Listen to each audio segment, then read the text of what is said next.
कायमित्येव यत्कर्म नियतं क्रियते अर्जुन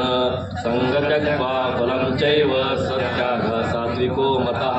तरी स्वाधिकाराचे निनावे हे वाटी आले स्वभावे हे आचरे विनिगौरवे शृंगारोणी हरी हे मी करतो असे ऐसा आठवो जगी माणसे ऐसाची मांडली असे फळाची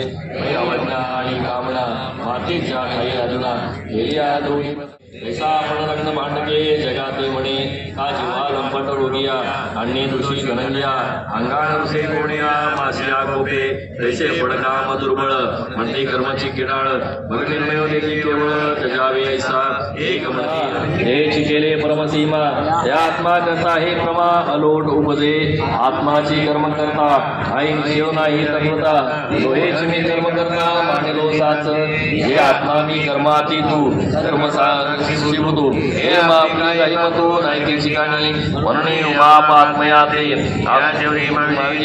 विचित्र काही रात्री दिवसाते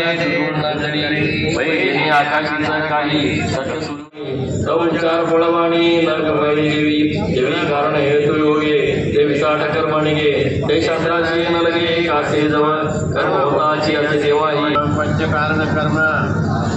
सुमहिमा आता पाहे आत्मा सापडलासे वाढून होणी रूपे जैसी चक्षुरूपादे प्रकाशी आत्मा न होणे कर्मे जैसी प्रकटिता देगार वैरी प्रतिबिंब आरिसा दोन्ही न होणे कर्म केलेले ब्रह्मशरीरी हे प्रशस्त आणि बोलवले वाखाणेले प्रशस्त करणे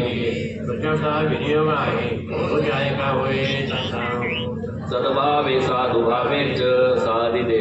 प्रयोजते प्रशस्ते कर्मणि तथा सशब्दः पातयोज्यते ते सशब्देने आठवणी संताचे नाणे अविद्या अवंगवाणे सत्याचे रूप ते सतची जाणे देशे होणी नेण्याचे अनारिसे आपण आपणाचे अखंडित हे दिसते जे तुले आहे ते असत म्हणजे नव्हे एकता रूपी सोय लाभे दयाची देण्याची प्रशस्तवे कर्म हे झाले सर्वात्मक ब्रह्म देखील करुणी सम ऐक्यबोधे तरी ओंकार सत्कारे जे कर्म लाविले ब्रह्माकारे हे गिळवणी होयचे एकसरे सन्मात्राची ऐसा हा अंतरंगू सशब्दाचा विनियोग जाणा म्हणे